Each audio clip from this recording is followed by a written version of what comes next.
e vamos falar um pouco sobre o problema dos quilombolas nessa matéria excelente do André Uzeda, que é um baita repórter. Se o Estado continuar omisso, os empresários vão aniquilar os quilombolas. Assassinato de mãe Bernadette, perseguição policial em Praia do Forte e construção de resort em Boipeba são exemplos de como os quilombolas estão à mercê da cobiça empresarial e da grilagem de terras. Vamos entender aqui direitinho.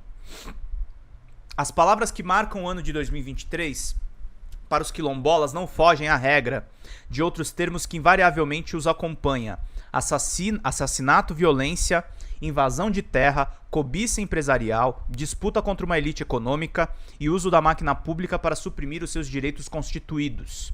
A morte de mãe Bernadette é o símbolo desse processo de destruição e silenciamento conectado à própria história do Brasil. Em 17 de agosto, ela foi assassinada com 12 tiros dentro do quilombo Pitanga dos Palmares, que liderava em Simões Filho, na Bahia.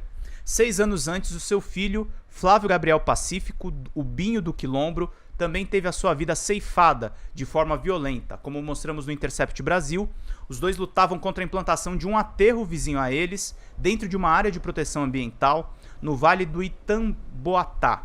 A empresa é a Naturavale, de propriedade de Vitor Loureiro Souto, filho de Paulo Souto, ex-governador da Bahia, por 2 mandatos, meus queridos e minhas queridas. Revelamos também que o inquérito da Polícia Federal que investiga a morte de Binho do Quilombo, ainda em curso, cita nominalmente a Naturale, de Vitor Souto. O empresário trocou o CNPJ entre as suas próprias empresas para continuar operando o aterro, depois que a Naturale esteve na mira das investigações da Polícia Federal. 3 meses após o assassinato do líder quilombola, a Polícia Civil da Bahia deu por concluída a investigação sobre a morte de mãe Bernadette e relacionou o fato ao tráfico de drogas na região, sem qualquer relação com a questão do aterro ou qualquer outra causa que era importante para mãe Bernadette. O assassinato de mãe Bernadette pode ser lido por muitos vieses. Um dos principais é a inoperância do Estado em proteger a liderança abertamente ameaçada de morte. 22 dias depois de morrer de forma brutal, mãe Bernadette esteve com a então ministra Rosa Weber, à época presidente do Supremo, e alertou o risco que corria. Fazia 2 anos que ela estava inscrita no programa de proteção aos defensores dos direitos humanos do governo federal. A execução do programa cabe ao governo do estado e garantia a líder quilombola escolta policial e monitoramento por câmeras de vigilância. A viatura policial, no entanto, só ia ao quilombo uma vez por dia, no dia alternando entre o turno da manhã e da tarde. Das 7 câmeras que deveriam gravar a rotina de mãe Bernadette, apenas 3 funcionavam no momento do crime. O sucateamento do Estado na proteção da vida de um quilombola não é apenas omissão, é também um projeto. O Estado brasileiro deu mostras, como sugerem as reportagens publicadas no ano de 2023, o quanto pode agir falhando na proteção desses cidadãos, mas também os atacando diretamente, sobretudo quando ocupam terras cobiçadas pelo predatório turismo da destruição. Também na Bahia, em área próxima à famosa badalada Praia do Forte, mostramos a ação da Polícia Civil atacando quilombolas e confessando defender os direitos de um empresário local na disputa por terra.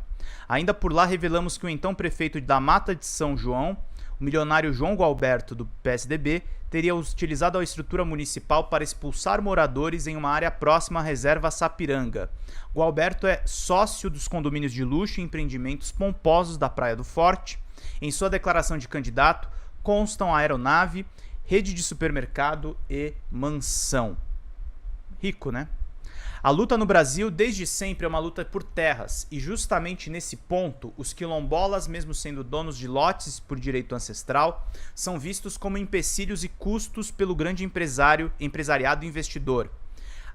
As aspas aqui, claro, são irônicas. No discurso pode até haver uma preocupação em incluí-los, criar projetos de preservação, falar em justiça social e equidade racial, sacando outras tantas palavras prontas do vocabulário da agenda sustentável.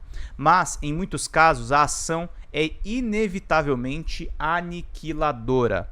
No sul da Bahia, José Roberto Marinho, dono da Rede Globo, é sócio de um projeto que quer ocupar quase 20% da ilha de Boipeba, suprimindo vegetação nativa e impactando no modo de vida das comunidades tradicionais e quilombolas. A Fundação Roberto Marinho, que ele preside, participou da COP28 em Dubai, assinou um acordo de compromisso brasileiro da filantropia sobre mudanças climáticas, entre alguns termos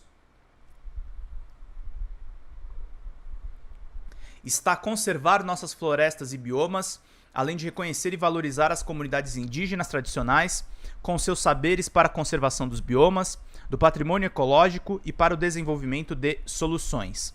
Na prática, o resort de Marinho, com suas 2 pousadas, outras 25 casas, pista de pouso e uma marina de médio porte para desembarque de lanchas, vai gerar impactos que vão desde a escassez de água na ilha, aumento de fluxo de pessoas no espaço, barulhos constantes e fechamento de rotas seculares de acesso, conforme apontam biólogos e pesquisadores ouvidos por mim, que é o André. A saída para interromper esse aniquilamento empresarial contra os quilombolas é a atuação rigorosa do Estado, que até aqui tem sido ora omisso, ora colaborador desse projeto. O Instituto Nacional de Colonização e Reforma Agrária, o INCRA, não pode demorar anos para regularizar a titulação da terra, deixando os quilombolas sem segurança fundiária e à mercê da cobiça e da grilagem. Da mesma forma que crimes envolvendo lideranças quilombolas precisam ser esclarecidos no tempo necessário e devidamente punidos no rigor da lei. A filantropia e a consciência empresarial podem, sim, contribuir para uma melhor relação com o meio ambiente e com as populações tradicionais, mas quem deve, por obrigação, disciplinar e zelar por eles é o Estado brasileiro e precisa fazer isso de forma urgente. Parabéns ao André. Eu conheci o André numa viagem que eu fiz para o Rio de Janeiro para cobrir a Petrobras pelo DCM. Ele é um baita repórter e muito necessário aí os comentários e as reportagens que ele fez a respeito da mãe Bernadette. Ele estava sofrendo lawfare e agora as matérias estão enfim no ar para que muita gente acompanhe. Queridos